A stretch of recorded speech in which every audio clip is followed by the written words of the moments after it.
আসসালামু আলাইকুম ওয়া রাহমাতুল্লাহি ওয়া বারাকাতুহু। আলহামদুলিল্লাহি নাহমাদুহু ওয়া নাস্তাঈনুহু ওয়া নাস্তাগফিরুহু ওয়া নু'মিনু বিহি ওয়া নাতাওয়াক্কালু আলাইহি ওয়া নাউযু বিল্লাহি মিন শুরুরি আনফুসিনা ومن سيئات أعمالنا من يهده الله فلا مضل له ومن يضلل فلن تجد له وليا مرشدا وأشهد أن لا إله إلا الله وحده لا شريك له وأشهد أن سيدنا إمامنا قدوتنا حبيبنا طبيبنا وطبيب أرواحنا محمد الذي أرسله بالحق بشيرا ونذيرا وداعيا إلى الله بإذنه وسراجا منيرا فقد قال الله تعالى في كلامه المجيد والفرقانه الحميد أعوذ بالله من الشيطان الرجيم بسم الله الرحمن الرحيم قل يا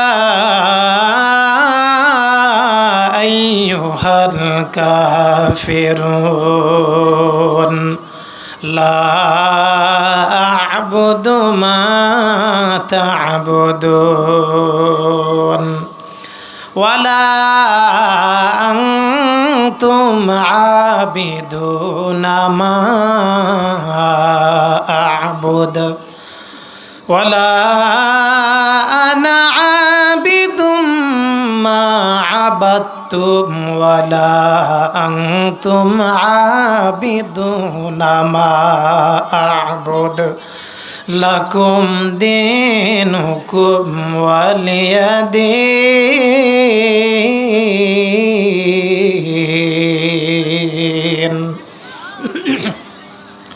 وقال تعالى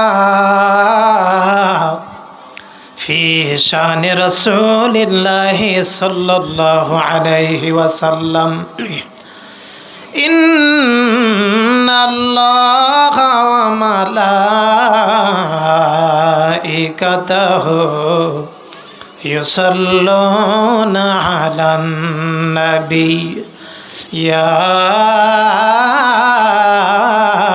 أيها الذين آمنوا صلوا عليه وسلموا তাসলিমা। মহব্বতে আমরা দুরুদে ইব্রাহিম পড়ব। পড়েন আল্লাহুম্মা সাল্লি আলা মুহাম্মদ ওয়া আলা আলি মুহাম্মদ কামা সাল্লাইতা আলা ইব্রাহিম ওয়া আলা আলি ইব্রাহিম ইন্নাকা হামিদুম মাজিদ। আল্লাহুম্মা বারিক আলা محمد وعلى آل محمد كما باركت على إبراهيم وعلى آل إبراهيم إنك حميد مجيد যদি জিহাদ মাঠে মাগো মৃত্যু হয়, তোমার চোখে যেন জল ঝরে না। যদি জিহাদ মাঠে মাগো মৃত্যু হয়, তোমার চোখে যেন জল ঝরে না। কিয়ামতে পরিচয় দেবে তুমি, কিয়ামতে পরিচয় দেবে তুমি। আল্লাহ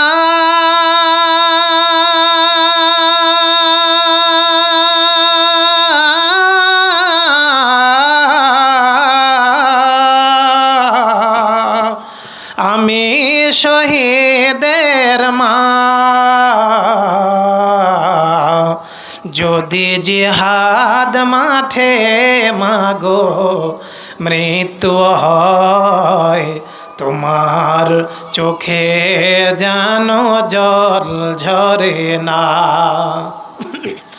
ওই শোনো কাঁদছে দিনের পথিক, হাত তুলে আমাকে দোয়া করে দাও। শহীদি রক্তে হব রাঙ্গা, কিয়ামতে দেখা হবে প্রতিজ্ঞা নাও। অমরত্বের পথে বাধা দিও না,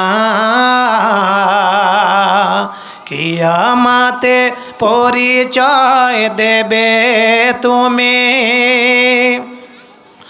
আল্লাহ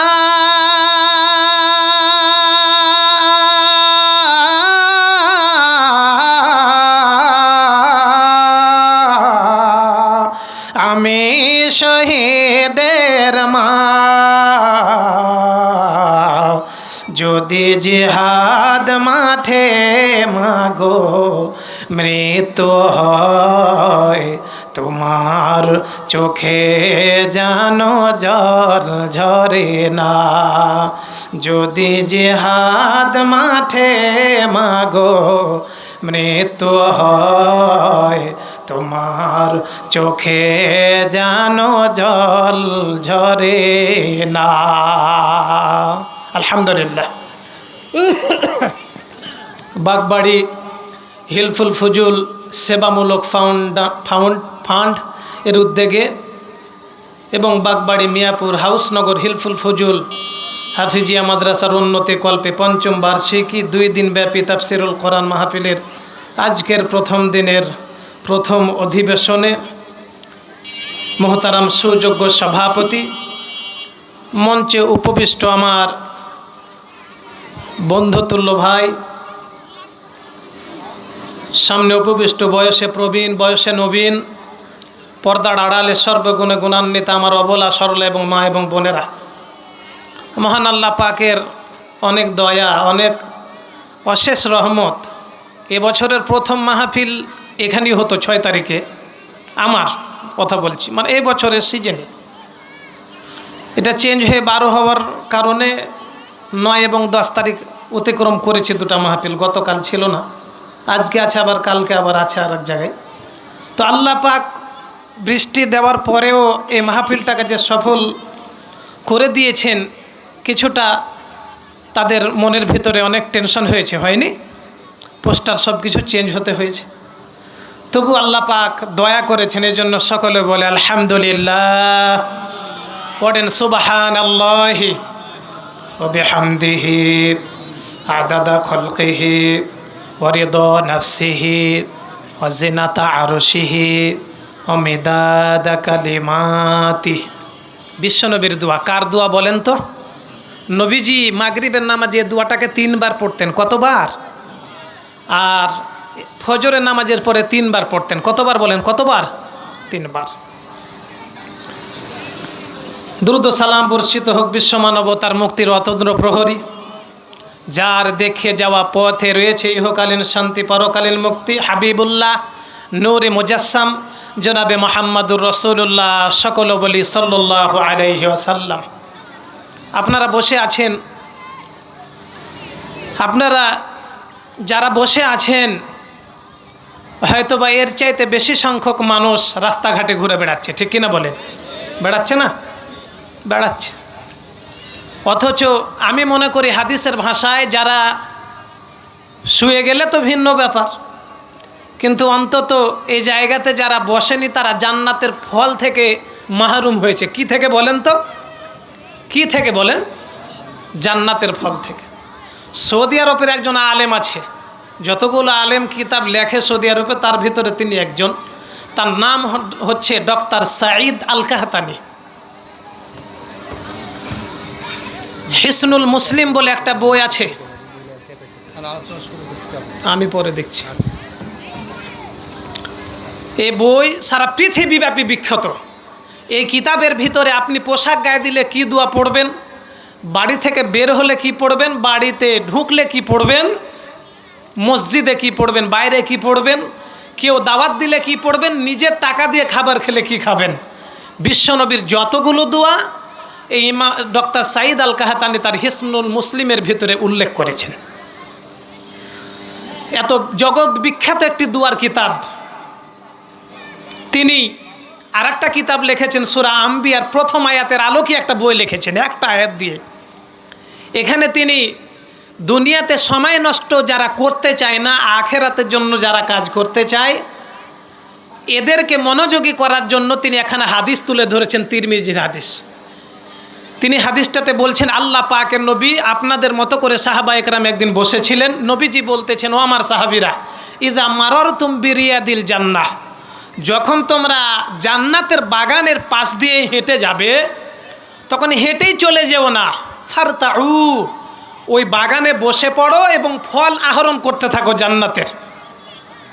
সাহাবা একরাম জিজ্ঞেস করলেন, ইয়া রাসূলুল্লাহ, আমরা তো জানি কিয়ামত হওয়ার পরে জান্নাত, দুনিয়াতে আবার জান্নাতের কোনটা বাগান আপনি যেখানে বললেন যে ফল আহরণ করার জন্য বসে পড়ো? ওমারিয়াদিল জান্নাত, দুনিয়াতে জান্নাতের বাগান আবার কোনটা ইয়া রাসূলুল্লাহ?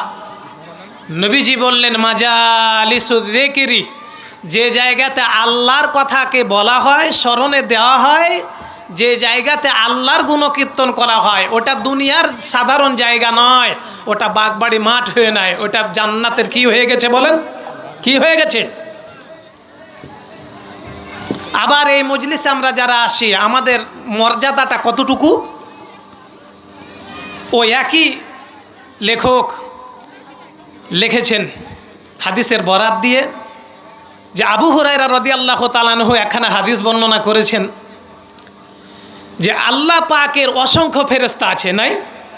কোনো ফেরেশতার দায়িত্ব হচ্ছে এই কাঁধে আর একজনের এই কাঁধে, কোনো ফেরেশতার দায়িত্ব হচ্ছে পানিরই দায়িত্ব, কিন্তু কিছু কিছু ফেরেশতা রয়েছে তাদের দায়িত্ব হচ্ছে, তাদের কাজই হচ্ছে দুনিয়াতে ঘুরে বেড়া। কি করা বলেন? কি করা? দুনিয়াতে ঘুরে বেড়ায়। তারা কি করে ঘুরে বেরিয়ে? ওরা একদল লোককে খুঁজতে থাকে যারা নামাজ রোজা ওগুলো তো করেই, কিন্তু আল্লাহর জন্য এক জায়গাতে হয়ে আল্লাহর স্মরণের জন্য বসে আছে, এরকম একটা দলকে ওরা খুঁজতে থাকে। যখন পেয়ে যায় তখন ওই ফেরেশতাদের ভিতরে একজন আকাশে ঘোষণা দেয় যে, আমার সহপাঠীরা, তোমরা যে লোকগুলোকে খুঁজতেছো, যে লোকগুলোকে তোমরা খুঁজতেছো, এমন লোক আমরা পেয়ে গেছি, তোমরা চলে আসো। হাদিস শরীফের ভিতরে এসেছে, ওরা যখন আসে ফেরেশতারা এই জিকিরের মজলিসের লোকগুলোকে পাওয়ার পরে এত খুশি হয়, যে সকল ফেরেশতা এই লোকগুলোকে খুঁজে তাদের পাখাটা হচ্ছে জমিন থেকে আসমান পর্যন্ত বড়। কত বড় বলেন? আসমান পর্যন্ত বড়। ওরা তখন তাদের ওই পাখা দিয়ে মজলিসে বসা ব্যক্তিগুলোকে রহমতের মতো করে ঢেকে দেয়। আল্লাহ পাক এ দৃশ্য দেখেন, দেখতে পান। সব কিছু জানার পরেও ফেরেশতাদেরকে কৌতূহলবশত জিজ্ঞেস করে, ও আমার ফেরেশতারা, এত দুনিয়াতে মানুষ থাকার পরে তোমরা যাদেরকে পাখা দিয়ে ঢেকে ফেলেছো, ঘটনা কি? কি জন্য ঢেকে ফেলেছো তাদেরকে? কি করছে তারা? ফেরেশতারা বলে রব্বুল আলামিন এরা হচ্ছে তোমারই বান্দা, এরা তোমার গুণকীর্তন করবে বলে, তোমার প্রশংসা করবে বলে, তোমার জিকির করবে বলে, তোমার মহা নিত্য বর্ণনা করার জন্য সব কিছুকে ফেলে দিয়ে এই জায়গাতে তারা চলে এসেছে। আল্লাহ পাক সব কিছু জানার পরেও জিজ্ঞেস করে ওরা যে এক জায়গায় হয়েছে আমার জন্য, ওরা কি কখনো দু চোখে আমাকে দেখেছে? ফেরেশতারা বলে রব্বুল আলামিন ওরা তো আপনাকে দেখেনি। আল্লাহ পাক তখন জিজ্ঞেস করবেন যে ওরা যে দেখেনি এরকম করে আমাকে পাওয়ার জন্য এক জায়গায় হয়েছে, যদি দেখতো তাহলে কি হতো গো? ফেরেশতারা বলে রব্বুল আলামিন এরা যদি আপনাকে দেখতো তাহলে তারা যে সময় আপনাকে দিয়েছে সব কিছু বাদ দিয়ে, এই সময় দিয়ে আপনার গুণকীর্তন শোনার জন্য এই মজলিসের সময়কে তারা আরও মনোযোগ দিয়ে বাড়িয়ে দিত। আল্লাহ রাব্বুল আলামিন সব কিছু জানার পরেও সহিহ হাদিস জিজ্ঞেস করেন, ও আমার ফেরেশতারা, এরা যে এক জায়গা হয়ে আমার প্রশংসা করছে বুঝলাম, কিন্তু আসলে তারা কি আমার কাছে কিছু চায়? ফেরেশতারা বলে রব্বুল আলামিন এরা আপনার কাছে অবশ্যই চায়, এরা আপনার কাছে জান্নাত চাই। আল্লাহ পাক বলেন ও ফেরেশতারা এরা কি কখনো জান্নাত দেখেছে নাকি? আল্লাহ পাকের ফেরেশতারা বলে রব্বুল আলামিন এরা এখনো কখনো জান্নাত দেখেনি। আল্লাহ পাক বলেন ও আমার ফেরেশতারা এরা যদি জান্নাত দেখতো তাহলে কি হতো? আল্লাহ পাকের ফেরেশতারা বলে রব্বুল আলামিন এরা যদি জান্নাত দেখতো, জান্নাত পাওয়ার জন্য জিকিরের মজলিসে যেভাবে বসেছে এই জিকিরের মজলিসে বসাটাকে আরও বৃদ্ধি করে দিত, আরও বাড়িয়ে দিত তারা। আল্লাহ রাব্বুল আলামিন বলেন ও আমার ফেরেশতারা বুঝলাম তারা জান্নাত চায়, কিন্তু তারা কি কোনো কিছু থেকে ফানাহ চায় নাকি? কোনো কিছু থেকে তারা আমার কাছে বাঁচতে চায় নাকি? আল্লাহ পাকের ফেরেশতারা বলে রব্বুল আলামিন এরা আপনার কাছে জান্নাত চায় আর জাহান্নাম থেকে বাঁচতে চায়। আল্লাহ রাব্বুল আলামিন বলেন ও আমার ফেরেশতারা এরা কি কখনো জাহান্নাম দেখেছে নাকি? ফেরেশতারা বলে রব্বুল আলামিন এরা কখনো জাহান্নাম দেখেনি। আল্লাহ পাক বলেন যদি দেখতো তাহলে কি হতো? আল্লাহ পাকের নবীকে আল্লাহ পাককে ফেরেশতারা বলে রব্বুল আলামিন এরা যদি জাহান্নাম দেখতো তাহলে জাহান্নাম থেকে বাঁচার জন্য এই জিকিরের মজলিসে তারা আরও বসে পড়তো। আল্লাহ রাব্বুল আলামিন বলেন ও আমার ফেরেশতারা তোমরা সাক্ষী থাকো যারা আমাকে না দেখে এই জিকিরের মজলিসে সময় দিয়েছে, যারা আমার জান্নাত না দেখে জান্নাতের আশায় বসে পড়েছে, যারা আমার জাহান্নাম না দেখে জাহান্নাম থেকে বাঁচতে চায়, এমন সময়ে দেওয়া মানুষগুলোর জীবনের গুনাহ খাতাগুলো আমি মাফ করে দিলাম। সহিহ হাদিস। প্রখ্যাত আলেমে দ্বীন সৌদি আরবের গ্রান আলেমদের ভিতরে একজন ডক্টর সাঈদ আল কাহাতানি তার কিতাবের ভিতরে তিনি এই হাদিসখানা তুলে ধরেছেন। তিনি বলেন আল্লাহ পাকের ফেরেশতাদের ভিতর থেকে একজন ফেরেশতা মাত্র আল্লাহকে বলবে রব্বুল আলামিন বুঝলাম এতগুলো মানুষের জিকিরের মজলিসে তোমাকে সময় দিয়েছে বলে তুমি তাদের জীবনের গুনাহগুলো মাফ করে দিলেন, কিন্তু আপনি যে মাফ করে দিলেন ওই জিকিরের মজলিসে একজন লোক ছিল সে জিকিরের জন্য মজলিসের জন্য বাড়ি থেকে বের হয়নি, এক গ্রাম থেকে আর এক গ্রামে যাচ্ছিল, কারো কাছে কোনো পাওনা পাবে, অর্থ পাবে, ঋণ পাবে বলে যাচ্ছিল, কিন্তু তিনি যখন দেখলেন মজলিসে মানুষেরা বসে আছে, অন্য কোনো কাজে আসার পরে মজলিসের উদ্দেশ্যে নিয়ত করে আসেনি, অন্য কোনো কাজে এসেছিল, মজলিসে এসে দেখছে মানুষ বসে আছে এজন্য বসে পড়েছে, নিয়ত করে আসেনি। আপনি এতগুলোকে মাফ করলেন যে আসলে বাড়ি থেকে আসেনি এ নিয়তে, তুমি তাকেও কি মাফ করে দিলে নাকি? রব্বুল আলামিন বলেন যে অন্য কাজে এসেও আমার জিকিরের মজলিসে সময় দিয়েছে ও আমার ফেরেশতারা সাক্ষী থাকো, যে বাড়ি থেকে অন্য কাজে বের হয়ে জিকিরের মজলিসে বসে পড়েছে আমি রব্বুল আলামিন ওর পর্যন্ত জীবনের গুনাহ খাতা মাফ করে দিলাম। লস করেছি না লাভ করেছি? আমরা যারা এখানে আছি অনেক লস হয়ে গেছে নাকি? আর যেটা দোকানে এটা টানছে ওটা, উনি এখানে আসার কারণে নেকি থেকে বঞ্চিত, আর দিন দিন আর ফুসফুস কি হচ্ছে বলেন, ক্যান্সার হচ্ছে। আমি আপনাদের সামনে অত্যন্ত পরিচিত একটি সূরা তেলাওয়াত করেছি। কি সূরাটার নাম বলেন তো? কি বলেন? কাফিরুন। সময় পাবো না, অত্যন্ত সংক্ষিপ্ত আকারেই আলোচনা করব। দু ডোঙায় পা দেওয়া, দু নৌকায় পা দেওয়া। যে সূরা কাফিরুনের তাফসির জানে সে কখনো 15 বছর আগের ক্ষমতার পিছনে ছুটতো না, আর এখন দল পাল্টাবে না। যে কাফেরুন সূরা জানে। দু নৌকায় পা দেওয়া ব্যক্তিকে এরা আবু জেহেলের চাইতে নিকৃষ্ট জাহান্নামে থাকবে, কারণ মুনাফিকেরা জাহান্নামের সবচেয়ে নিচে যেখানে আগুন বেশি সেখানে থাকে।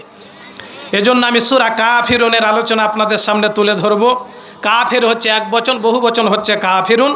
মাত্র 7টি আয়াত রয়েছে। কয়টি বলেন তো? কয়টি? 7টির ভিতরে প্রথমটি এবং শেষটি আলাদা আয়াত। মধ্যখানের যে 5টি আয়াত রয়েছে, এই 5টি আয়াত মোটামুটি একই সেগা, একই বাহাস, একই ধরনের শব্দ অক্ষর। আমি আলোচনা শুরু করার আগে একটু অনুরোধ করব, আমার কথাটা ফেলবেন না, একটু গোছালো হয়ে ফাঁকা জায়গাগুলো পূরণ করে বসেন। আমি তাফসিরটা আপনাদেরকে বুঝাবো, যাতে নামাজে পড়লেও এ সূরাটার অনুবাদ খুঁজে বের করতে পারেন আপনারা। একটু দয়া করে খুব তাড়াতাড়ি একটু জিকির করেন, লা ইলাহা। ও মহিলারা আপনারা একটু জায়গা করে দেন। সূরা মুজাদালা আল্লাহ পাকে কথা বলেছেন যে কোনো জিকিরের মজলিসে কোনো নারী পুরুষ যদি নিজের জায়গাটা একটু কষ্ট করে ছোট করে অন্য কোনো নারী পুরুষকে বসার জায়গা করে দেয়, আল্লাহ পাক কিয়ামতের ময়দানে তাকে জান্নাতে জায়গা করে দিবেন। একটু জায়গা করে দেন। মহিলারা আপনারা যারা মোড়া নিয়ে এসেছেন, তারা মোড়াগুলো সামনে নিয়ে তো দেখতে পাবেন না, মোড়াগুলো যারা নিয়েছেন তারা পিছনে বসবেন। যাই হোক, আমরা আলোচনায় যাচ্ছি। পবিত্র কোরআনুল কারিমের যতগুলো সূরা রয়েছে, মাত্র 2-1টি বাদে, 2 থেকে 3টি বাদে যতগুলো কোরআনুল কারিমে সূরা দিয়েছেন আল্লাহ পাক, প্রত্যেকটা সূরার নাম আছে না নাই? প্রত্যেকটা সূরার নাম 2-1টা বাদে, সূরা ফাতিহা এবং ইখলাস, এই সূরা 2টা বাদে পবিত্র কোরআনুল কারিমের বাকি যতগুলো সূরা রয়েছে, প্রত্যেকটা সূরার নাম আল্লাহ যেটা রেখেছেন, ওই সূরাটার কোনো না কোনো আয়াতের ভিতরে ওই সূরাটার নাম আছে। এটা কোরআনের আরেকটা মুজিজা। এটা এই জন্য এই সূরার নাম যে আল্লাহ কাফিরুন রেখেছে, কোরআনুল কারিমের এই সূরার 7টি আয়াতের ভিতরে কাফিরুন শব্দটা আছে না নাই? আছে। কোথায় আছে? প্রথমে না শেষের দিকে? প্রথমে। নাজিল হওয়ার দিক থেকে কোরআনুল কারিমের সূরা এবং সূরাগুলো বিশ্বনবী যেখানেই নাজিল হোক না কেন, নবীজি যদি মক্কায় থাকতেন আর যদি মদিনায় নাজিল হয় হিজরতের আগে, তবুও সেটা মক্কি সূরা। আর তিনি মদিনায় চলে গেছেন হিজরত করে, তারপরে যদি মক্কায় আসেন আর যদি মক্কায় নাজিল হয়, তবুও সেটা মাদানী সূরা। বুঝতে পেরেছেন কথাটুকু? বুঝবেন ভালো করে। যদি রাসূল হিজরত করে মদিনায় চলে যান, আবার কোনো কাজে যদি মক্কায় এসে কোনো সূরা নাজিল হয়, তিনি স্থায়ীভাবে যেখানে বসবাস করেন ওই সূরাটার নাম তখন ওই জায়গার নামে হয়। বুঝতে পেরেছেন? এতটুকু বললাম, আর কিছু নয়।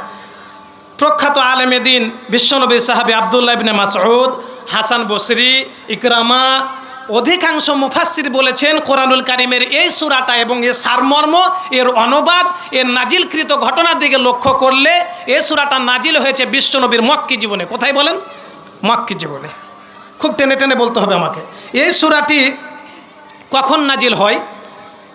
রাসূল যখন দাওয়াত দিচ্ছিলেন, একজন একজন করে রাসূলের হাতে হাত রেখে মুসলমান বাড়ছিল না কমছিল? কমতে ছিল না বাড়তে ছিল? বলেন।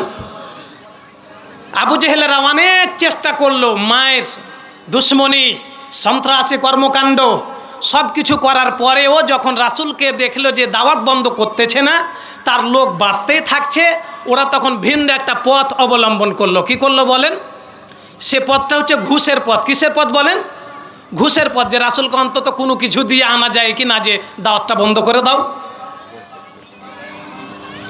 এই দাওয়াত বন্ধ করার জন্য তারা কয়েকটা পদ্ধতি নিলেন। তাফহিমুল কোরআন, তাফসিরে জালালাইন, তারপরে তাফসির ইবনে কাসির, এগুলোতে কিছু কিছু ভাঙা ভাঙা আকারে আবার অনেক কিছু বলা হয়েছে। তারা রাসূলের দাওয়াতকে বন্ধ করতে যখন না পেরেছে, তারা চিন্তা করেছে যে না, মুহাম্মদকে যেভাবেই হোক, যে কোনো কৌশলে হোক, অন্তত তার দাওয়াত বন্ধ করার জন্য আমরা আশা ছাড়ব না, তাকে আমরা দাওয়াত দিতে থাকব। কি করব বলেন? বরং মুহাম্মদকে আমরা দাওয়াত দিতে থাকব। লোভনীয় দাওয়াত, মেয়ের দাওয়াত, সুন্দরী মেয়ের দাওয়াত। সে কীভাবে?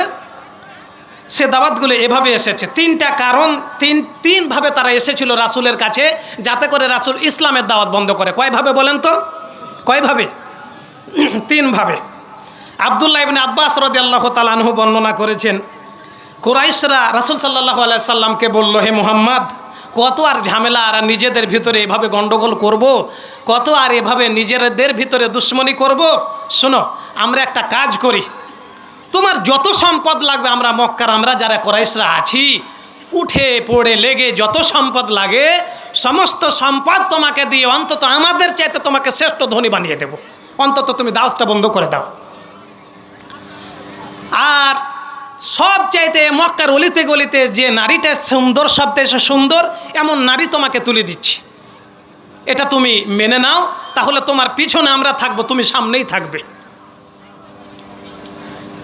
আল্লাহ পাকের নবীকে এ দাওয়াত দেওয়ার পরে ওরা সাথে সাথে এ কথাও বলল, যদি তোমার এটা ভালো না লাগে, আমরা তোমাকে যে লোভটা দিলাম, যেটা বললাম নারী এবং সম্পদ, এটা যদি ভালো না লাগে তাহলে একটা কাজ করো, তোমার উপাস্যদের ইবাদতগুলো আমরা 1 বছর করি, আর আমাদের যে উপাস্য আমরা দাবি করছি তুমি আমাদের উপাস্যগুলোর 1 বছর ইবাদত করো। আল্লাহ পাকের নবী বললেন, তোমরা একটু থামো, আমি তো দুনিয়ার কারো দ্বারা পরিচালিত নই, আমার রব আমাকে কি বলতেছে একটু দেখি। সাথে সাথে কোরআনুল কারিমের সূরা জুমারের আয়াত এবং কাফিরুন নাজিল হয়ে আল্লাহ পাক বললেন, কুল ইয়া আইয়ুহাল কাফিরুন, হে রাসূল কাফেরদেরকে বলে দিন তোদের সাথে তো আসলে আমার মিলই নেই। আবার সূরা জুমারে আল্লাহ পাক আয়াত নাজিল করে বললেন, হে রাসূল কুল আফাগায়রাল্লাহি তা'মুরুনি আ'বুদু আইয়ুহাল জাহিলুন। আল্লাহু আকবার। আল্লাহ পাক বলে, হে রাসূল আপনি বলুন, হে মূর্খের দল, হে মূর্খের দল, তোরা যেদিকে আমাকে ডাকতেছিস আমি কি আল্লাহর ইবাদত বাদ দিয়ে তোদের দিকে ঝুঁকে পড়বো? এটা কখনো সম্ভব নয়। এটা গেল 1 নাম্বার, দেখলো যে না মোহাম্মদকে পারা যাচ্ছে না, আবার লোক পাঠালো। 2য় নাম্বারে লোক পাঠিয়ে, এটাও অত্যন্ত গুরুত্বপূর্ণ, তাফসির ইবনে জারির, ইবনে হাতিম, ইবনে হিসাম অনেকেই লিখেছেন যে ওরা একজন নয়, এবার অত্যন্ত জোরালোভাবে ওয়ালেদ ইবনে মুগিরা, আসিফ ইবনে ওয়ালেদ, উমাইয়া ইবনে খলফ, অত্যন্ত শক্তিশালী যে সকল কাফেরেরা সবাই বিশ্বনবীর কাছে এসে বলছে যে মোহাম্মদ দূরের তো নয়, তুমি তো আমাদের ভিতরে, আমরাও তোমাদের ভিতরে, তোমার ভিতরে আর কত এভাবে ঝামেলা, আর কত এভাবে বিশৃঙ্খলা গণ্ডগোল করব। আসো একটা সমঝোতায় চলে আসি, সেটা হলো কি, যে আমরা তোমার মাবুদগুলোর ইবাদত করি আর তুমিও আমাদের মাবুদের ইবাদতগুলো করো, তোমার যে দিকে ডাকছো এদিকে সমস্ত কাজে আমাদেরকে ভরে নাও, আর আমরা যেগুলোকে গুরুত্ব দিই আমাদেরও দাওয়াতে তুমি ঢুকে পড়ো, মানে তোমাদের কাজগুলো, তোমার কাজগুলোতে আমাদেরকে শরিক করে নাও, আর আমাদের কাজগুলোতে তোমাকে শরিক করে নিই। এতে লাভ কি হবে মোহাম্মদ জানো? কি লাভ জানো? সেটা হচ্ছে যে তুমি যা নিয়ে এসেছো সেটা যদি ভালো হয় তাহলে আমরা তো তোমাকে গ্রহণ করে ফেলেছি এবং তোমার দাওয়াতের ভিতরে ঢুকে পড়েছি, সেহেতু তোমার যেদিকে ডাকছো তুমি এটার ভিতরে যদি সত্য হয় আর এটার ভিতরে যদি কল্যাণ থাকে, বরকত থাকে, কোনো আনন্দ থাকে, তাহলে আমরা পেয়ে গেলাম, বঞ্চিত হলাম না। আর তুমি যদি আমাদের ইবাদত করো তাহলে আর একটা কী হবে, যদি আমরা যেদিকে ডাকছি আমাদের ধর্মটা সত্য হয় তাহলে এমন হয় যে তুমিও অত্যন্ত কল্যাণ থেকে বঞ্চিত হলে না, আমাদের ভিতরে যদি কোনো ধরনের বরকত থাকে। আল্লাহ রাব্বুল আলামিন বিশ্বনবীকে বললেন, হে রাসূল ওদের ভিতরে তো বরকত নাই, বরকতের কোনো কথাই আলোচনা হবে না, জানিয়ে দেন কুল ইয়া আইয়ুহাল কাফিরুনা লা আ'বুদু মা তা'বুদুন। ও হে কাফেরের দল, আসলে লা আ'বুদু, আমি যার ইবাদত করি তোমাদের মাথা তো ইবাদতই ঢুকবেই না, তা মা তা'বুদুন, তোমরা আমি যার ইবাদত করি তোমরা যার ইবাদত করো, লা আ'বুদু, আমি তো ওখানে যেতেই পারছি না, সম্ভবই নয় আমার।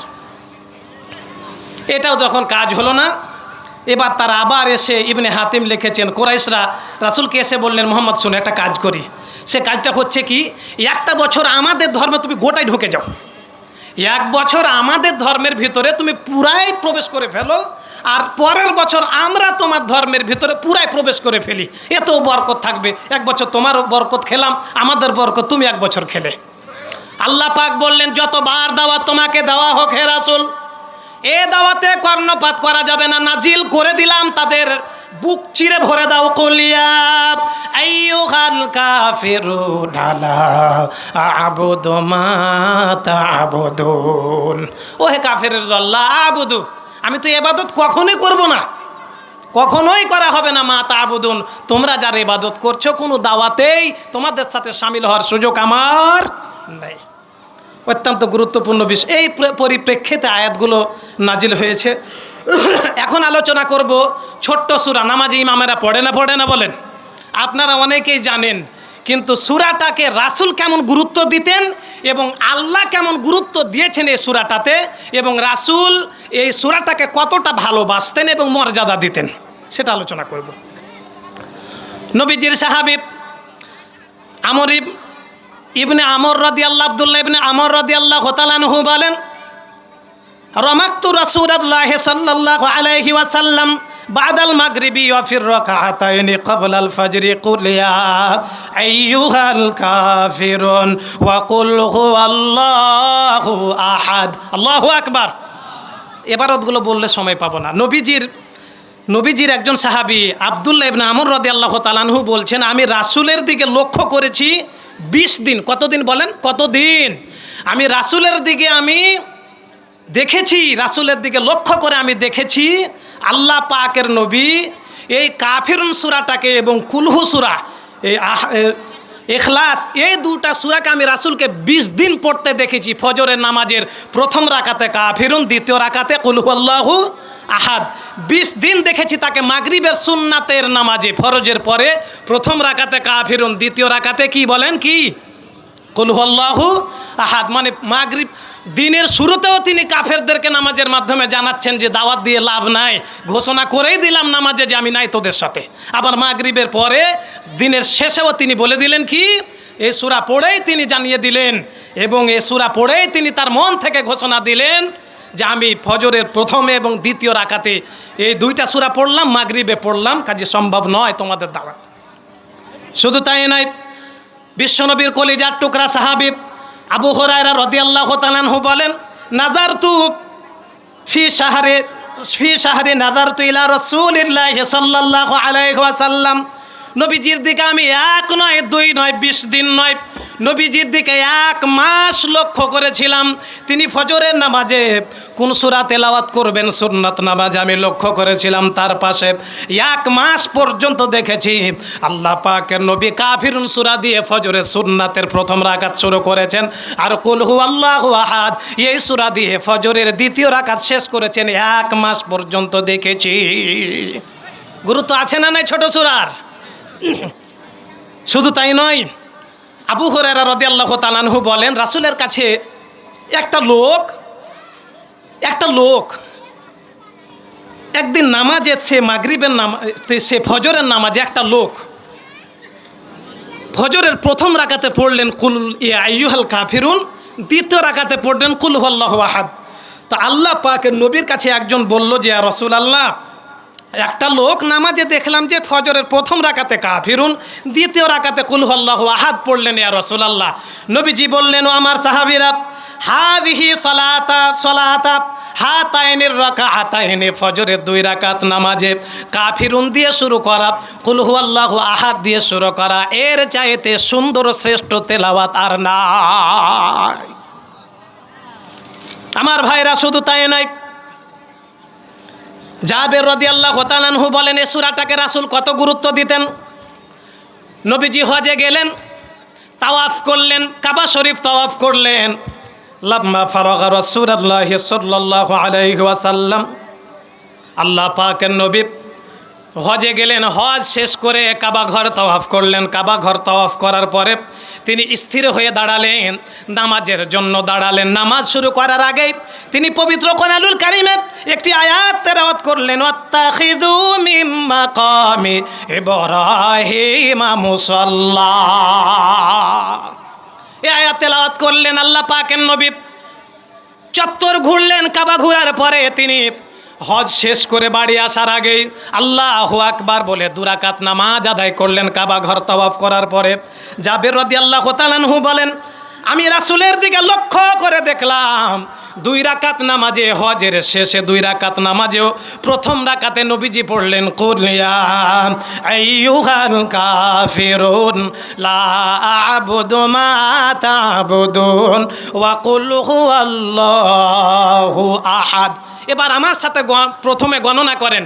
মাগরিবের প্রথম রাকাতে কাফিরুন, মাগরিবের শেষ রাকাতে বলেন ইখলাস, ফজরের প্রথম রাকাতে কাফিরুন, দ্বিতীয় রাকাতে। হজ করতে গেলে শেষ তওয়াফ করে বাড়ি আসবেন, তখন প্রথম রাকাতে কাফিরুন, দ্বিতীয় রাকাতে চলে গেল, বাস। এবার আপনাদের সামনে আমি বলি, বিশ্বনবীর সহিহ হাদিস থেকে যতগুলো পাওয়া যায়, নবীজি কখনো কখনো বেতরের নামাজে 1 রাকাত পড়তেন, কখনো কখনো 3 রাকাত পড়তেন, কখনো কখনো 5 রাকাত পড়তেন, কখনো কখনো 7 রাকাত পড়তেন, কখনো কখনো 9 রাকাত পর্যন্ত নবীজি বেতরের নামাজ আদায় করতেন। বিশ্বনবীর সাহাবী কাব রাদিয়াল্লাহু তাআলা আনহু বলেন, আমি রাসূলের দিকে লক্ষ্য করে দেখলাম তিনি যেদিন 3 রাকাত বেতর আদায় করতেন, কখনো কখনো তিনি 1 রাকাত পড়তেন, কখনো কখনো 3 রাকাত পড়তেন। আমি দেখলাম আল্লাহ পাকের নবী যখন বেতরের নামাজকে 3 রাকাত বেতরের নামাজ পড়তেন, আল্লাহ পাকের নবী প্রথম রাকাতে পড়তেন সূরা ফাতিহার পরে সাব্বিহিসমা রাব্বিকাল আ'লাল্লাযী খালাকা ফাসাওয়া। আমি দ্বিতীয় রাকাতে লক্ষ্য করে দেখলাম 3 রাকাত বেতর পড়লে দ্বিতীয় রাকাতে পড়তেন কুল ইয়া আইয়ুহাল কাফিরুন, তৃতীয় রাকাতে পড়তেন, শেষ রাকাতে পড়তেন ওয়া কুল হুয়াল্লাহু আহাদ আল্লাহুস সামাদ।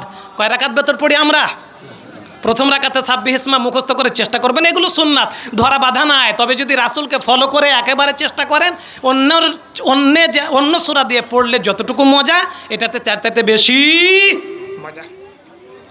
আমার ভাইয়েরা, এ সূরার গুরুত্ব কতটুকু? বিশ্বনবীর চাচাতো ভাই ইবনে আব্বাস রাদিয়াল্লাহু তাআলা আনহু বলেন, নবীজি আমাদের সাহাবায়ে কেরাম আমরা বসে আছি আল্লাহ পাকের নবীর কাছে, নবীজি আমাদেরকে বললেন, আলা উখবিরুকুম বিসূরা, ও আমার সাহাবীরা, আমি কি তোমাদেরকে এমন একটা সূরা শিখিয়ে দিব না নাকি, এমন একটা সূরা তোমাদেরকে জানাবো না নাকি, যে সূরাটা তুনাজ্জিকুম মিনাশ শিরকে, যে সূরাটা মানুষ তোমরা যদি তেলাওয়াত করো, যে সূরাটা আমি তোমাদেরকে বলে দেব, এমন সূরাকে যদি তেলাওয়াত করো, তাহলে আল্লাহ রাব্বুল আলামিন তোমাদের নামটা মুশরিক থেকে কেটে দেবেন। সাহাবায়ে কেরাম বললেন, হ্যাঁ বলুন ইয়া রাসূলুল্লাহ। আল্লাহ পাকের নবী বললেন, যদি শিরক থেকে বাঁচতে চাও তাহলে একটা সূরাকে মাঝে মাঝে পড়ো, কুল ইয়া আইয়ুহাল কাফিরুন। উঠতে বসতে শিরক থেকে বাঁচার জন্য পড়তেই থাকবো, রাজি আছেন? নবীজি বললেন, তাদিলু রুবু আল কোরআন, কোরআনকে 4 ভাগ করে 1 ভাগই সূরা কাফিরুনের মতো মর্যাদা। কোরআনকে 4 ভাগ করে 1 ভাগই হচ্ছে সূরা কাফিরুনের ভিতরে আল্লাহ পাক সারমর্ম ভরে দিয়েছেন। এ সূরার কতটুকু গুরুত্ব? আনাস রাদিয়াল্লাহু তাআলা আনহু বলেন, নবীজি বলেছেন লি মুআযিন, আনাস রাদিয়াল্লাহু তাআলা আনহু বিশ্বনবী সাহাবী, তিনি বলেন আল্লাহ পাকের নবী একদিন মুআজ রাদিয়াল্লাহু তাআলা আনহু বিশ্বনবীর আরেকজন সাহাবী মুআজকে বললেন, ও মুআদ, ইযা যাহাবতা ইলা ফিরাশিকা ফাকরা কুল ইয়া আইয়ুহাল কাফিরুন। ও মুআদ, তুমি যখন দিন শেষ করে রাতে যখন একেবারে বিছানায় ঘুমাতে যাবা, ঘুমাতে যাওয়ার মুহূর্তে আমি তোমাকে বিছানায় যে ঘুমানোর আগে তুমি একটা সূরা পড়ো, আমি নবী তোমাকে শিখিয়ে দিচ্ছি। সে সূরাটা হলো ঘুমাতে যাওয়ার আগে বেডে যে তুমি প্রথমে যে সূরাটা পড়বা সেটা হলো কুল ইয়া আইয়ুহাল কাফিরুন। ফারআ ইবনে নাওফাল আল আশজাঈ বিশ্বনবীর সাহাবী, তিনি বলেন, আমি রাসূলের কাছে গেলাম, যাওয়ার পরে বললাম, ইয়া রাসূলুল্লাহ, আমি তো রাতে ঘুমাই, কিন্তু রাতে ঘুমাতে যে তো ঘুমাবো, তখন তো আল্লাহ জিকির করতে পারবো না, কিন্তু ঘুমাতে যে আমি যেন কিছু পড়ে ঘুমাতে পারি, আপনি আমাকে একটা কিছু শিখিয়ে দেন যাতে করে আমি ওটা পড়ে চোখ বন্ধ করে ঘুমাতে পারি। আল্লাহ পাকের নবী বললেন, ও আমার সাহাবী নওফাল ইবনে আশজা, তুমি যদি ঘুমাতে যাও, ঘুমাতে যাওয়ার আগ মুহূর্তে কিছু যদি পড়ে ঘুমাতে চাও, তাহলে আমি তোমাকে বলতেছি তুমি ঘুমাতে যাওয়ার সময় পড়বে কুল ইয়া আইয়ুহাল কাফিরুন। এ সূরা পড়ে তুমি যদি ঘুমাও, তাহলে আল্লাহ রাব্বুল আলামিন তোমার জীবন থেকে মুশরিকি নীতিগুলোকে তোমার জীবন থেকে মুছে দেবে। এ সূরা যারা এভাবে পড়ে তারা 2 নৌকায় পা দিতে পারে না, ঠিক কিনা বলেন? 15 বছর আগে এক সরকার চেটেছে, এখন দৌড়ায় অন্যদিকে, ঠিক কিনা বলেন?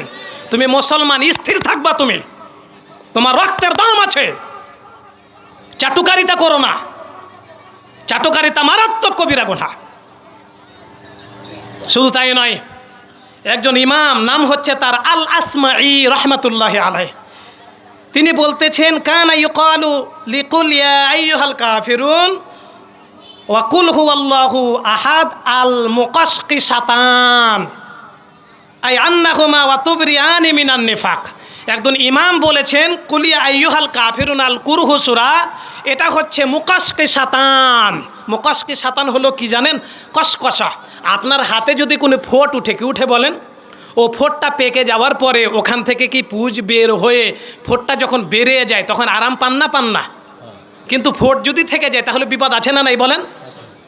ইমাম আল আসমাঈ বলেছেন কাফিরুন সূরা এবং কুল হুয়াল্লাহু আহাদ, এই সূরাটি এত দামি সূরা, এই দুইটা সূরাকে কেউ যদি জীবনের ভিতরে গ্রহণ করতে পারে, ফোঁটের ভিতর থেকে যেমন পুঁজ বেরিয়ে গেলে মানুষের হাত আরাম হয়ে যায়, তেমনি করে করে সূরা দুটাকে কেউ যদি মনের ভিতরে ঢুকে নিয়ে মানতে শুরু করে, ইমাম আল আসমাঈ বলেছেন ওর জীবন থেকে মুনাফিকিগুলো দূর হয়ে যায়। শুধু তাই নয়, বিশ্বনবীর সাহাবী তার চাচাতো ভাই ইবনে আব্বাস রাদিয়াল্লাহু তাআলা আনহু বলেছেন ক্বালা লাইসা ফিল কোরআনি আসাদ্দু গায়যান লিইবলিস মিনহা। বিশ্বনবীর চাচাতো ভাই ইবনে আব্বাস বলেছেন সূরা কাফিরুন এমন একটা সূরা, এই সূরাটাকে নামাজ এবং নামাজ শুধু তাই নয়, শুধু নামাজ নয়, কেউ যদি এই সূরাটাকে যখনই পড়ে তখন শয়তান এই সূরাটা শোনার সাথে সাথে ওর শরীরে জ্বালা লেগে যায়। কি লেগে যায় বলেন? কি লেগে যায় বলেন? ওর ভিতরে মাথা খারাপ হয়ে যায়। আর এ সূরাতে রয়েছে আমি কাফিরুনদেরকে উল্লেখ করে আল্লাহ পাকের নবীর মাধ্যমে আল্লাহ পাক বলেছেন ঝেড়ে ফেলে দাও, ধর্মনিরপেক্ষ মতবাদের ইবাদত করি না। তোমরা আবু জেহেল আমাদেরকে যে মূর্তির দিকে ডাকছো, আমি সে ইবাদত করি না, আমি জাতীয়তাবাদের দিকে দৌড়াই না, আমি আল্লাহর দ্বীনের দিকে দৌড়াই। এজন্য এই সূরা যখন কেউ পড়ে শয়তানের গোসা হয়, রাগ হয়, রাগ এসে স্থির থাকতে পারে না। ঠিক কিনা বলেন? শুধু তাই নয়, এই সূরা বহু কথা এভাবে এসেছে। এবার আপনাদের সামনে আমি সূরাটার কিছুটা তাফসীর তুলে ধরবো, সময় আমি পাবো না, আপনাদের কাছে তুললাম কিছু কথা। এই সূরাটার মর্যাদা তুললাম, নাজিলের কারণ তুললাম, এর তাফসীর আছে ভিতরে। সেটা কি? এই সূরা আমি আপনাদের আগেই বলেছি, এই সূরাটা এমন একটা সূরা 7টি আয়াতের ভিতরে প্রথম এবং শেষ আয়াতটি বাদে মধ্যকার যে 5টি আয়াত, এই 5টি আয়াত যেমন লা আবুদু মা তা'বুদুন ওয়ালা আনতুম আবিদুনা মা আবুদ ওয়ালা আনা আবিদুম মা আবাদতুম ওয়ালা আনতুম আবিদুনা মা আবুদ, একই রকম শব্দ। কি বলেন? কি বলেন? একই রকম। এখানে রিপিট করা হয়েছে বারবার। বিশ্বনবীকে বলা হয়েছে আপনি একটা কথাকেই বলতে থাকুন, আমি ইবাদত করি না, তোমরা আমাকে যে জন্য দাওয়াত দিচ্ছ, আর তোমরা আমাকে বলছো যে তোমাদের ধর্মে চলে আসো, কখনো যাওয়া হবে না।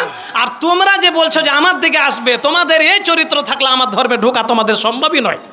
এজন্য বারবার তুমি লা তা'বুদু মা তা'বুদুন বলে বলতেই থাকো, তাদেরকে বলে দাও, শেষ করে দাও। কোরআনুল কারিমে তাকিদ বহু জায়গায় দেওয়া হয়েছে, কাল্লা সাউফা তা'লামুন সুম্মা কাল্লা সাউফা তা'লামুন। কোরআনের ভাষা, কোরআনের অক্ষর, কোরআনের কথা সবগুলো আল্লাহ রাব্বুল আলামিনের। এজন্য আল্লাহ রাব্বুল আলামিন কোনো বিষয়কে যদি গুরুত্ব দিতেন, একটাই শব্দ আল্লাহ পাক কোরআনের পাশে পাশে বলে দিতেন, যেমন কাল্লা সাউফা তা'লামুন সুম্মা কাল্লা সাউফা তা'লামুন। আবার সূরা নাবাতে আল্লাহ পাক বলেছেন সায়ালামুন সুম্মা কাল্লা সায়ালামুন, বলেনি?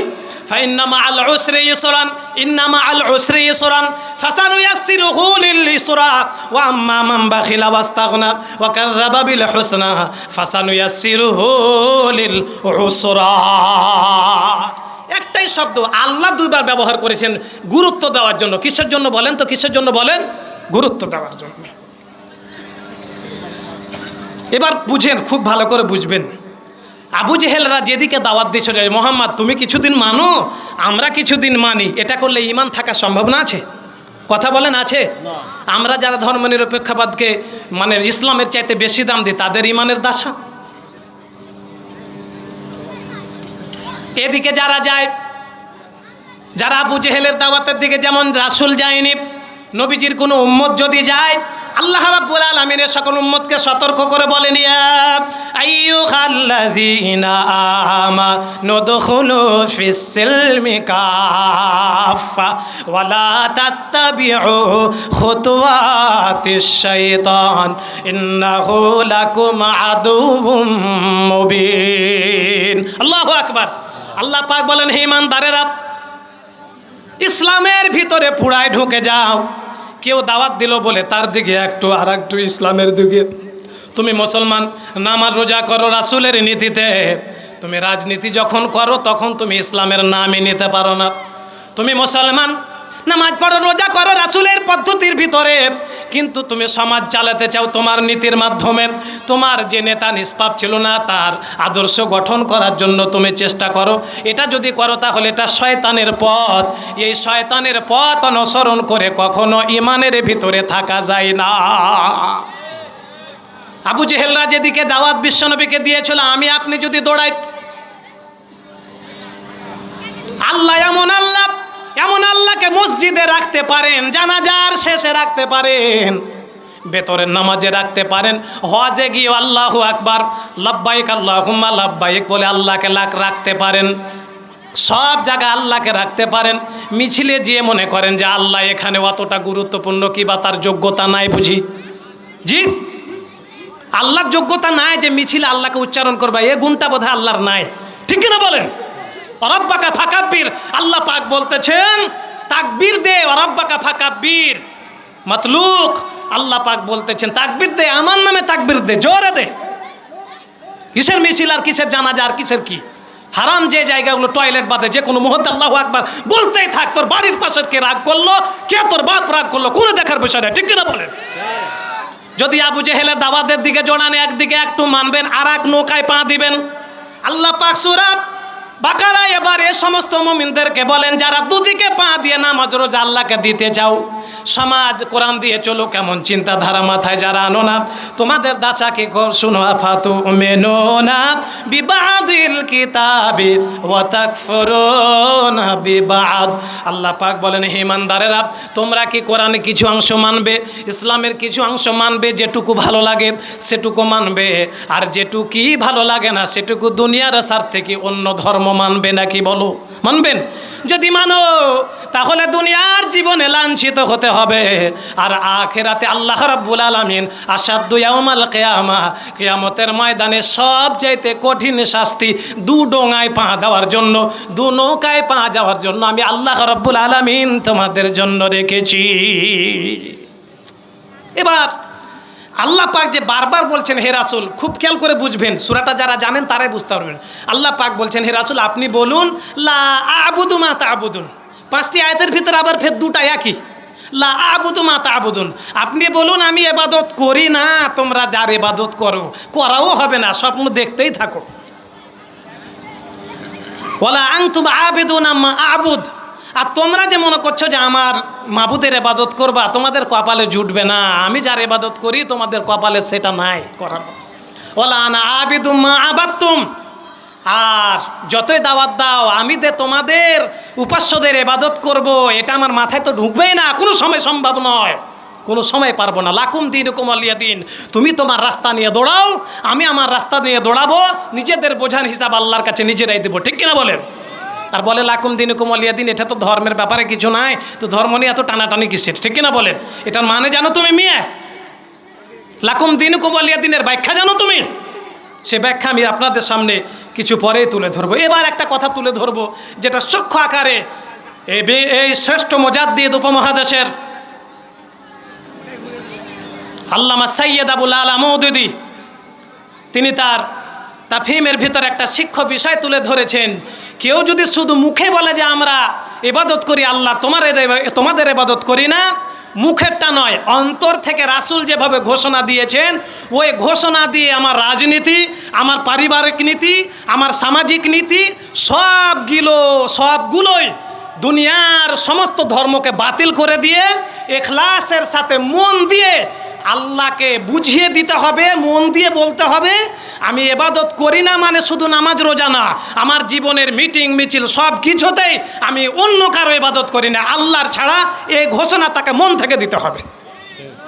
এ মন থেকে আবাদত দেওয়া, যখন কেউ মন থেকে এটা ঘোষণা দেয়, খুব ভালো করে বুঝবেন, সবাই তো দাওয়াত দেয় ইসলামের দিকে, অনেকে দেয় অনেকে দেয় না, অনেকে দিয়ে আবার বাধা হয় না, অনেকের বাধা হয়।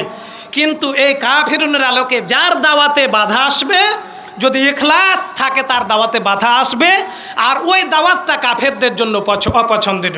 সেটা কোথায় আছে? আল্লাহ পাক 24 নম্বর পালায় বলেন, ফাদউল্লাহ মুখলিসিনা লাহুদ্দিন ওয়ালাউ কারিহাল কাফিরুন। আল্লাহ পাক বলেন, ফাদউল্লাহ, তোমরা আল্লাহকে ডাকো, নামাজে ডাকো, যাকাতে ডাকো, যে কোনো জায়গাতে ডাকো না কেন, মুখলিসিনা লাহুদ্দিন, দিনকে ভালোবেসে, দিনের জন্য। যখন আমি আল্লাহকে আল্লাহর জন্য ডাকতে থাকবে, আল্লাহর জন্য দাওয়াত যখন দিতে থাকবে, আল্লাহকে একনিষ্ঠ করে দাওয়াত দিতে থাকবে, তখন ওয়ালাউ কারিহাল কাফিরুন, কাফেরদেরা বুঝতে পেরে তোমাদের দাওয়াতের ব্যাপারে ভুল এবং তোমাদের ব্যাপারে দুর্নাম ছড়াতে থাকবে। শুধু তাই নয়, যে নবীজির মনের ভিতরে আল্লাহ ছাড়া অন্য কিছু ছিল না, কি বলেন? আমাদের ভিতরে অনেক সময় স্বার্থ ঢুকে, কিন্তু রাসূলের কি কোনো সময় স্বার্থ ঢুকেছিল বলেন? সেই নবীকে আল্লাহ রাব্বুল আলামিন সূরা জুমারে বলেন, কুল ইন্না আনজালনা ইলাইকাল কিতাবা বিল হক ফা'বুদিল্লাহ মুখলিসাল লাহুদ্দিন আলা লিল্লাহিদ্দীনুল খালিস। আমি আপনার উপরে কোরআন নাজিল করলাম, এ কোরআন আপনার উপরে আমি নাজিল করলাম। আপনি যে নবী হলেও কি হবে, ফা'বুদিল্লাহ মুখলিসাল লাহুদ্দিন, আপনিও যখন আমার দিকে ডাকবে, আমার ইবাদত করবেন, তখন আপনি নবী, আপনার ভিতরেও মনের ইবাদতটা থাকতে হবে, ইখলাস থাকতে হবে ইবাদতে, ইখলাস থাকতে হবে আপনার দাওয়াতে। নামাজে পড়লেন লা তা'বুদু মা তা'বুদুন, হজে গিয়ে ফিরে আসলার সময় 2 রাকাত পড়লেন মা তা'বুদুন ওয়া লা আনতুম আবিদুনা মা আবুদ, শুনেছেন, পড়ে আসলেন, এসে যারা বলে জনগণ সকল ক্ষমতার উৎস, হাজী সাহেব সৌদি আরবে যুগ বাগায় দিয়ে সকালবেলা আপনার পানি খেয়েছে জমজমে দিয়ে, জনগণ সকল ক্ষমতার উৎস, ওটাকে মারহাবা দেয়, ওমন থেকে কাফিরুন বিদায়ের দাওয়াতে নামাজে পড়তে পড়েনি। শুধু তাই নয়, নবীজিকে আল্লাহ পাক এই সূরাতে খানিক যেই বলছেন, একটু যে বলেন, হে নবী, কুল ইন্নী উমিরতু আন আ'বুদাল্লাহ মুখলিসাল লাহুদ্দিন, আপনি বলে দিন, আমাকে আল্লাহ পাক আদেশই করেছেন আল্লাহ ছাড়া কারো ইবাদত করা যাবে না, আমি কারো ভিতরে ঢুকতে পারবো না, কারো ভিতর থেকে কারো দুনিয়াবি কোনো ধর্মের দিকে এক চুল পরিমাণ যাওয়ার ক্ষমতা আমার আল্লাহ আমার জন্য রাখেনি। এই সূরা যে পড়ে এবং বুঝে, আল্লাহ পাক তাকে মুশরিক থেকে বাঁচিয়ে দেয়। কি থেকে বাঁচিয়ে দেয় বলেন? কি থেকে বাঁচায় বলেন? মুশরিক থেকে বাঁচিয়ে দেয় তাকে। বিশ্বনবীর একজন সাহাবীর নাম হচ্ছে জুবাইর ইবনে মুতঈম। নামটা কি বলেন? তো জুবাইর ইবনে মুতঈম রাসূলের সাথে একদিন হাঁটছেন, আল্লাহ পাকের নবী বললেন, ও জুবাইর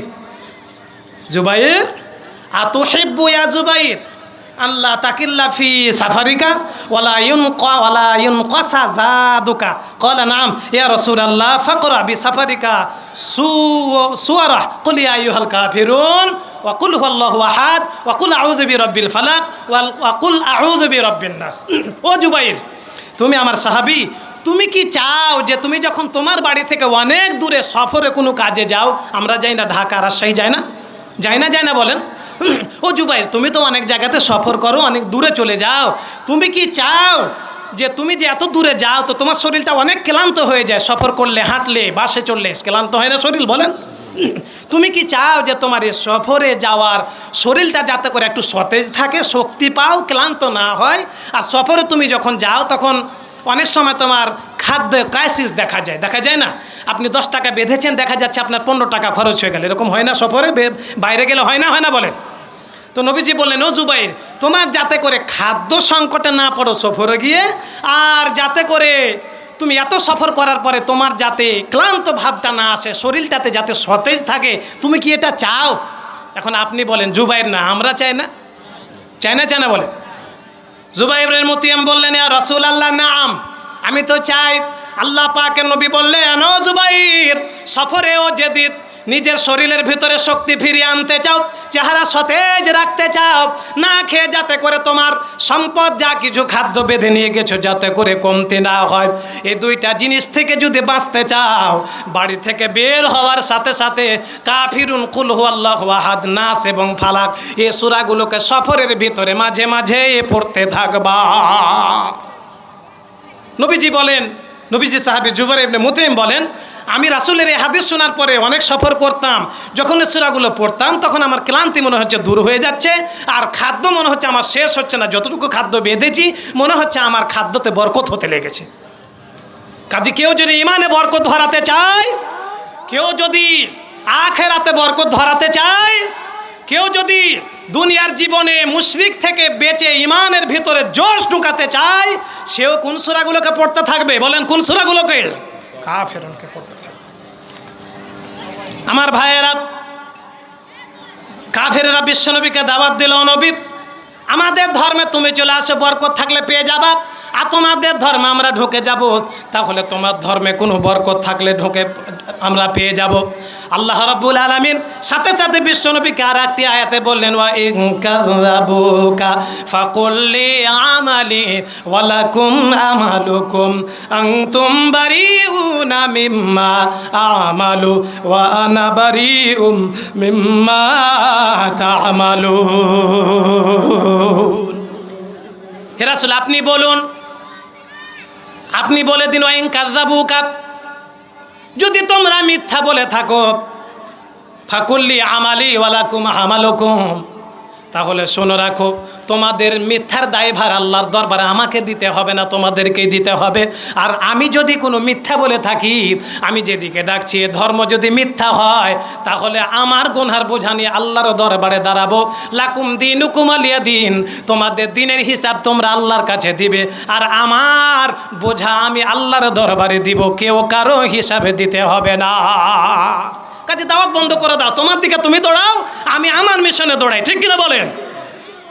শুধু তাই নয়, আল্লাহ পাক অন্য আয়াতে বিশ্বনবীকে বললেন, আবার বলেন আপনি, কুল লা তুসআলুনা আম্মা আজরামনা ওয়ালা নুসআলু আম্মা তা'মালুন।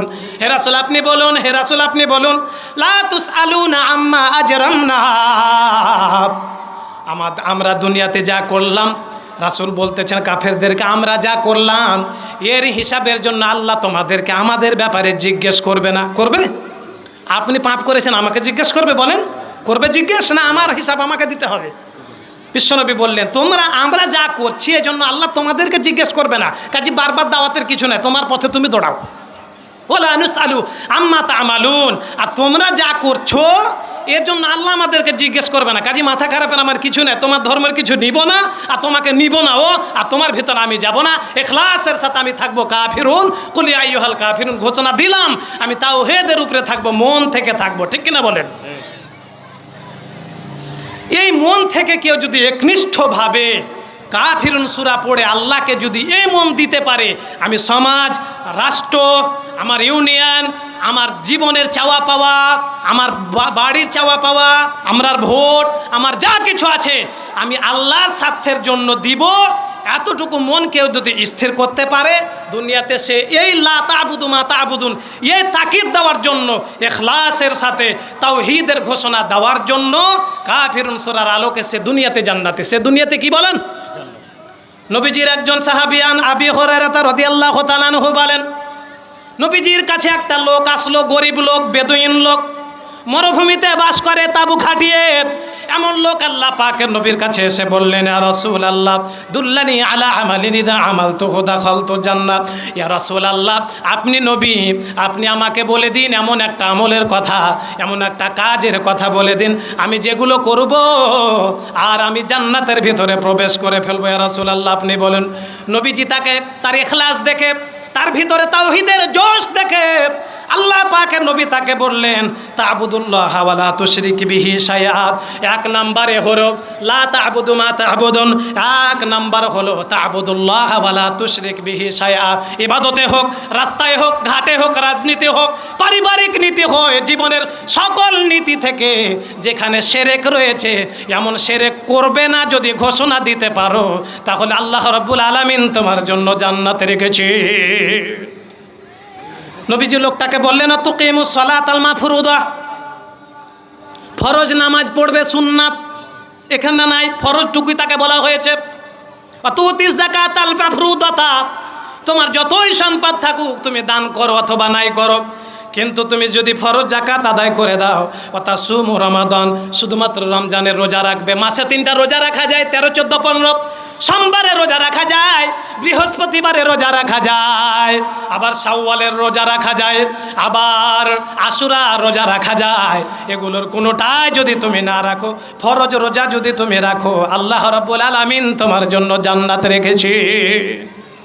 নবীজির বক্তব্য শোনার পরে লোকটা দাঁড়িয়ে যে নবীজিকে বলছেন, ইয়া রাসূলুল্লাহ লা আযীদু আলা হাযা ওয়া লা আনকুসু মিনহু। নবী, তাওহীদের ভিত্তি নিয়ে দাঁড়িয়ে আমি বলে গেলাম, আপনি যতটুকু বলেছেন জীবনের কোনো ক্ষেত্রে আমি শিরক করব না, ফরজ নামাজ ছাড়ব না, যাকাত আমি আদায় করে দেব, রমজানের রোজা রাখবো। ইয়া রাসূলুল্লাহ, আপনি যে 4টা বলেছেন এই 4টার কমও করব না, বেশিও করব না, আমি কমও করব না, বেশিও করব না। এ কথা তাকিদের সাথে সে যখন দৃঢ়ভাবে বিশ্বনবীকে বলে যাচ্ছিলেন, আল্লাহ পাকের নবী সাহাবায়ে কেরামকে বললেন, আমার সাহাবীরা, মান সাররাহু আইয়ানজুরা ইলা রাজুলিন মিন আহলিল জান্নাহ। আমার সাহাবীরা, দুনিয়ার জীবনে তাকিদ দিয়ে যে লোকটা এই মুহূর্তে শিরক করবে না বলে ইবাদতের একবারে ঝান্ডা হাতে নিয়ে আমাকে একবারে খালেস দিলে মন থেকে যে ঘোষণা দিয়ে গেল, কেউ যদি দুনিয়াতে জান্নাতি কোন মানুষ দেখতে চাও, তাহলে যে ঘোষণা দিয়ে গেল এই লোকটার দিকে তোমরা দেখতে থাকো। কাফিরুন পড়লেই হবে না, যদি ইখলাসের সাথে ঘোষণা দিতে পারি আমাদের জীবন সাকসেস না সাকসেস নয়। আমার ভাইয়েরা, এই ইখলাস যদি কোনো ইবাদতে না থাকে, আপনি কাফিরুন পড়ছেন, মনে আছে লা তা'বুদু মা তা'বুদুন ওয়া লা আনতুম আ'বুদুনা মা আ'বুদু ওয়া লা আনা আ'বুদু মা আ'বাদতুম পড়তেছেন, কিন্তু আপনি জানেন যে আসলে এখানে বলা হচ্ছে কি, কিন্তু আপনি ওই জনগণ সকল ক্ষমতার উৎস এটা ছাড়তে পারছেন না। আপনার সামনে বলা হচ্ছে শরীয়ত আইন, আসলে ওটা ব্যবহারটা আমাদের ওখানে তো নাই, আপনার শরীরে জ্বালা ফালা লাগে না, কিন্তু আপনি কাফিরুন ফজরও পড়ছেন, মাগরিবও পড়ছেন, আপনার এই ঘোষণাতে ইখলাস নাই। কি নাই বলেন? আর ইখলাস না থাকলে কোনো ঘোষণা আল্লাহ পাক গ্রহণ করে না। মক্কা থেকে মদিনায় যখন হিজরত বিশ্বনবী করেন, একজন নারী ছিল, সুন্দর নারী, তার নাম ছিল উম্মে কায়েস। তো এই মহিলাটা দেখতে সুন্দর ছিল, সেও রাসূলের উপরে ঈমান এনে হিজরত করেছে। তো হিজরত করার পরে এই মক্কায় একটা কাফের ছিল, এই মহিলাকে কিন্তু পছন্দ করতো। কি করতো বলেন? তো ঈমান আনেনি। আমাদের ছেলেরা দেখবেন 10 পর্যন্ত পড়েছে, ওর বান্ধবীর সাথে, ওর বান্ধবী ভর্তি হয়েছে আপনার কানসার্টের কলেজে, এখানে এক কলেজ আছে, কিন্তু ও বলছে আমিও কানসার্টে যাব। ঠিক কিনা বলেন? ওর লেখাপড়া উদ্দেশ্য না আসলে পাওয়া উদ্দেশ্য, কোনটা বলেন? তো এই কাফের জমি জামা সব ফেলে দিয়ে মক্কা থেকে মদিনার দিকে দৌড়াচ্ছে মহিলা পাওয়ার জন্য। এখন আপনি বলুন, যেভাবে রাসূল হিজরত করলো সেভাবে সে হিজরত করলো, এরা সব কিছু ফেলে পালালো, ও পালালো, তার সব কিছু ঠিক আছে, কিন্তু মনটা কি ছিল? মনটা কি ছিল বলেন? মনটা হিজরত না মেয়ে পাওয়া? কেউ যদি লা তা'বুদু মা তা'বুদুনা আ'বুদু মা তা'বুদুন বলতেই থাকে, ইখলাস যদি না থাকে তার হিজরতও কবুল হয় না, তার দ্বীনও কবুল হয় না, তার দ্বীনের ভিতরে ত্রুটি থেকে যায়। শুধু তাই নয়, এখানে একজন আলেমে দ্বীন বসে আছেন।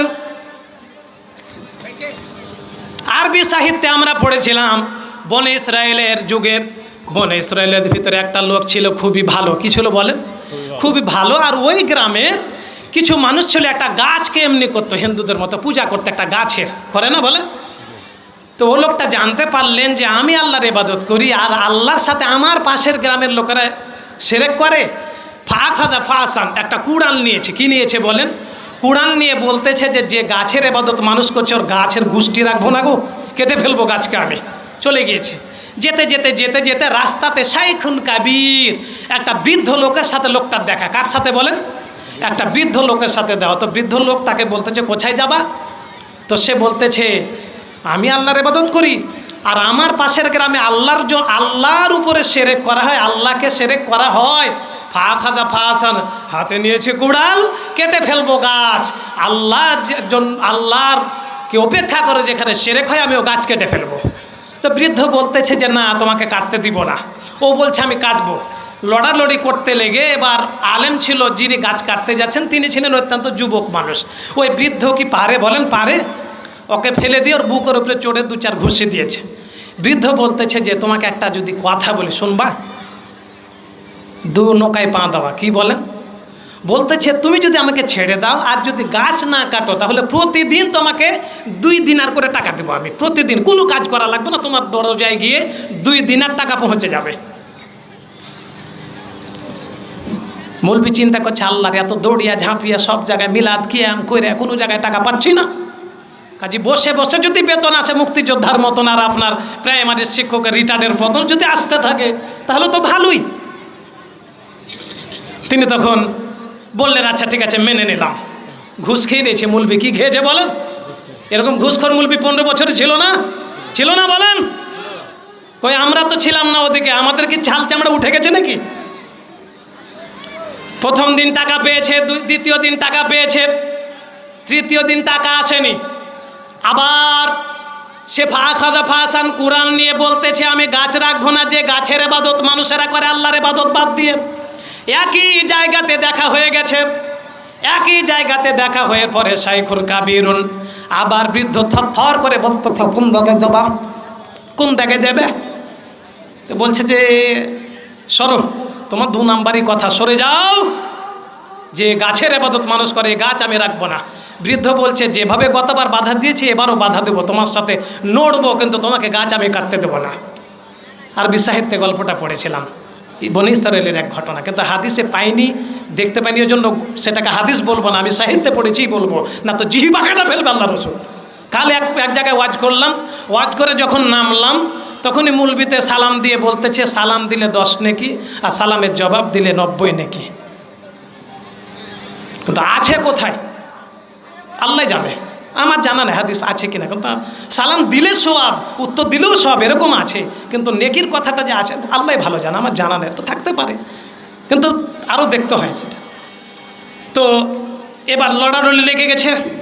এবার দেখা যাচ্ছে ওই যুবক মৌলবির উপরে উঠে পড়ে বসেছে বৃদ্ধ। কেটা বলেন? যুবক মৌলবি বলতেছে কিছু বুঝলাম না, 3 দিন আগে কি এমন খেয়েছিলাম বলে তোমাকে তলে দিয়েছিলাম? কি এমন খেলাম যে তুমি আর কি খেলে যে তুমি আমার বুকের উপরে চেপে বসেছ? বৃদ্ধ বলতেছে শোনো, আমি হচ্ছি দুনিয়ার কোনো সাধারণ না, আমি হচ্ছি আল্লাহর সাথে চ্যালেঞ্জ দিয়ে আসা লোক, আমি হচ্ছি ইবলিস।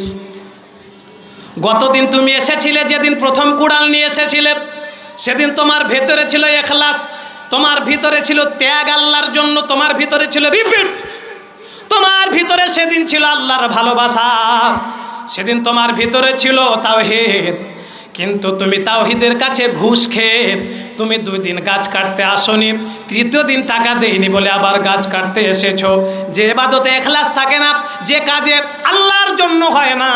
এখন আমি বৃদ্ধ হয়ে তোমাকে বলতেছি, যতবার আমার সাথে নড়বে ততবারই তোমার ভিতরে কুফরি ঢুকে পড়েছে, শিরক ঢুকে পড়েছে বলে তুমি একবার আমাকে তুমি কখনো কুস্তি করে পারবে না। লা আবুদু মা তা'বুদুন, এই ঘোষণা একবারে নাড়ি ছিঁড়ে শক্তি দিয়ে ইখলাসের সাথে বলতে হবে আমি ইবাদত করি না, আমি মিটিং মিছিলে যাই না, যেখানে নারায়ে তাকবীর হয় না, যেখানে বলা হয় আমরা অমুক করব কিন্তু কোরআন দিয়ে কিছু করব, এ কথা যেখানে বলা হয় না, আমি সেখানে লাথি মারতে পারি। আমি এমন ঈমান যদি ভিতরে থাকে, কাফিরুন বুঝেছি, নতুবা মাগরিবে পড়লো আমি কাফিরুন বুঝতে পারি। আমার ভাইয়েরা, এ সূরার কতটুকু গুরুত্ব, এ সূরার কতটুকু দাম। লাকুম দীনুকুম ওয়ালিয়া দীন, আল্লাহ পাক বলেন হে রাসূল আপনি বলে দিন, লাকুম দীনুকুম তোমাদের জন্য তোমার দিন, ওয়ালিয়া দিন আর আমার জন্য আমার দিন। সুতরাং ঘুষও চলবে না, এই জায়গাতে ইখলাসের কমতি হবে না, এই জায়গাতে কোনো কিছুর কমতি হবে না। আমি দৌড়াতে থাকবো আমার দিনের দিকে, আর তোমরা দৌড়াও তোমাদের দুনিয়ার লোভ লালসার পিছনে। আপনি একজন ইমানদার, 5 ওয়াক্ত নামাজ পড়েন না বলেন? একজন আলেম, মানুষের একটা অভ্যাস আপনার, আর যদি আলেমেরা যদি রাজনীতি না করতো, আপনার মতো মুসল্লি বলতো আসলে আলেম খুঁজিজি, কিন্তু আলেমেরা রাজনীতি না, এ কারণে অন্যকে দিতে হয়। কিন্তু আলেম আছে, এখন চোখে সুজে না, ঠিক কিনা বলেন?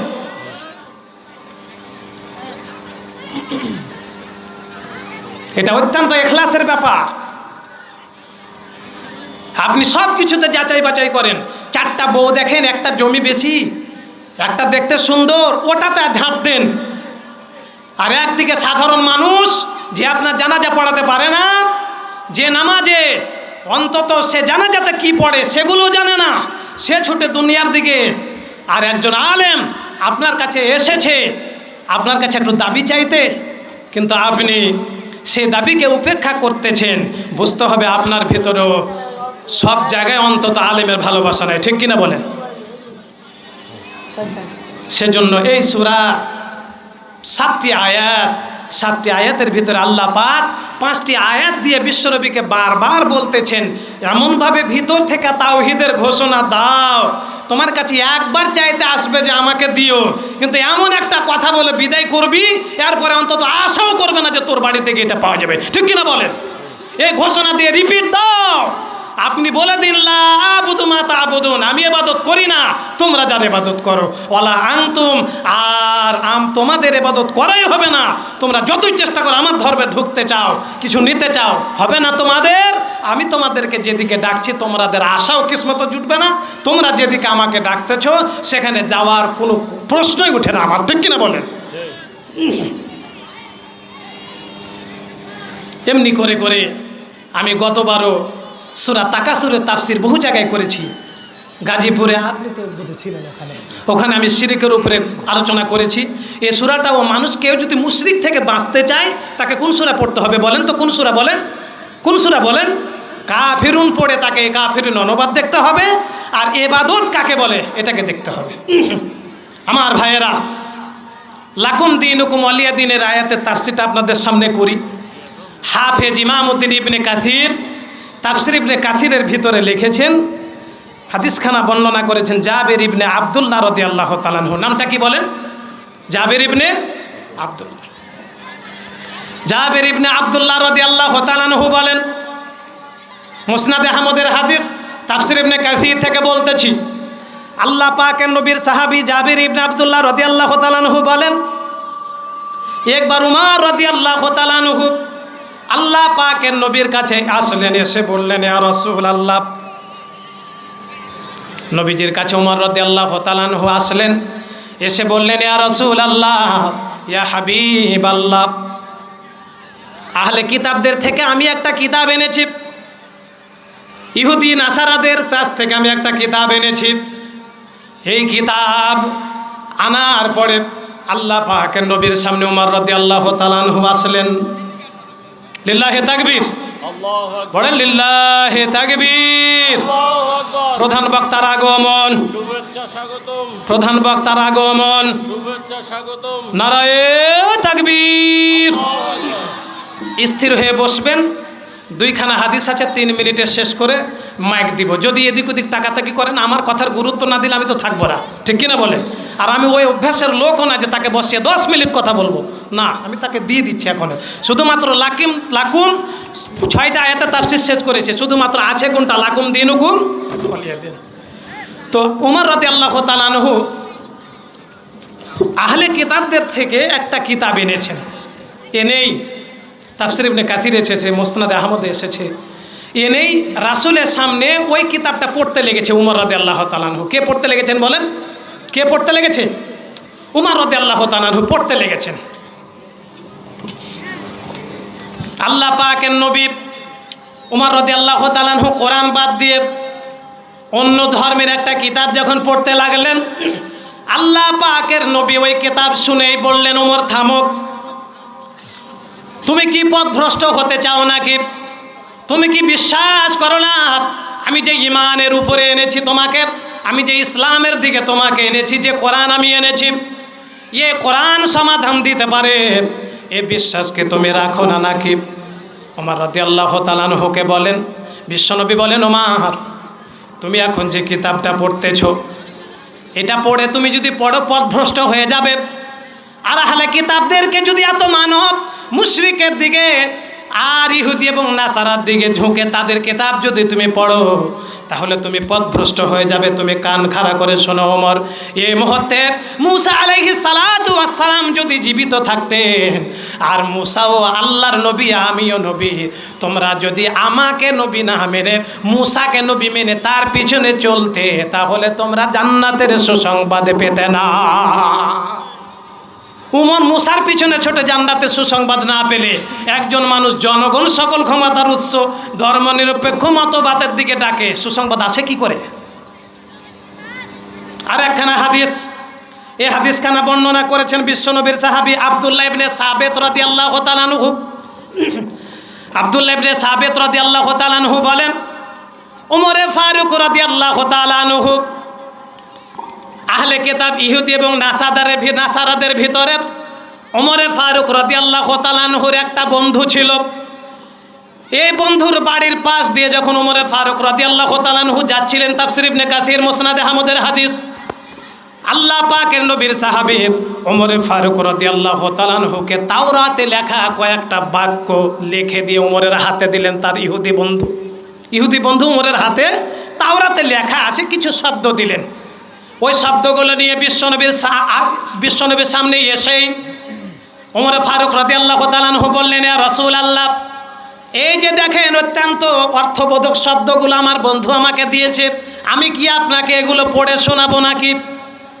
আব্দুল্লাহ ইবনে সাবেত রাদিয়াল্লাহু তাআলা আনহু বলেন, নবীজির সামনে যখন বলা হলো, ইয়া রাসূলুল্লাহ, আমার বন্ধুর দেওয়া তাওরাতের কথাগুলো আমি কি পড়বো? ওমর যখন এ কথা বললেন, আমি সাথে সাথে বিশ্বনবীর চেহারার দিকে লক্ষ্য করে দেখলাম, আল্লাহ পাকের নবীর চেহারা রক্তের মতো লাল হয়ে গেছে রাগে। নবীজি বললেন, ওমর, এগুলো তেলাওয়াত করবা তুমি?